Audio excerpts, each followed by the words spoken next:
Hi friends, compulsory మనం నేర్చుకోవాల్సిన tips అండి ఇవైతే. కట్ వర్క్ బ్లౌజెస్‌కి అండ్ కంప్యూటర్ బ్లౌజెస్‌కి కంపల్సరీ ఈ విధంగా కట్స్ ఇవ్వాలి. బిగినర్స్ అయితే తప్పకుండా చూడండి. ఈ విధంగా కట్ వర్క్ వస్తే సెకండ్ వేల్ సహాయంతో ఈ విధంగా ముందుకి అనాలండి. ఇలా చేయడం వల్ల డిజైన్ అయితే కరెక్ట్‌గా కనబడుతుంది. ఇప్పుడు స్టిచ్ వేసేటప్పుడు కూడా జాగ్రత్తగా చూడండి. కర్వ్ షేప్ అయితే ఏ విధంగా ఉందో దానికి పక్కనే ఈ విధంగా స్టిచ్ అనేది వేయాలి. స్టోన్స్ ఏమైనా ఉంటే రిమూవ్ చేసుకోవాలండి.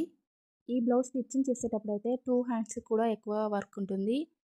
లెఫ్ట్ హ్యాండ్‌తో బ్లౌజ్‌ని లెఫ్ట్‌కి, రైట్‌కి మూవ్ చేయాలి. అండ్ అదేవిధంగా రైట్ హ్యాండ్‌తో టంక్షన్‌ని ప్రతిసారి కరువు వచ్చిన ప్రతిసారి కూడా ఈ విధంగా పైకి కిందికి అనాలండి. సో, 1 సెకండ్ లేట్ అయినా కూడా డిజైన్ అనేది లుక్ పోతుంది. స్టిచ్చింగ్ కూడా పక్కనే పడుతుంది. సో, అది జాగ్రత్తగా గమనించండి. నెక్ మొత్తం స్టిచ్ చేసుకున్న తర్వాత ఫైనల్ లుక్ అయితే ఈ విధంగా ఉంది. నెక్స్ట్ వీడియోలో ఈ సారీ బ్లౌజ్ ఓవరాల్ లుక్ ఎలా ఉందో చూపిస్తాను. అంతవరకు మన ఛానల్ని ఫాలో అవ్వండి. వీడియో నచ్చితే లైక్ చేయండి అండ్ సబ్స్క్రైబ్ చేసుకోండి.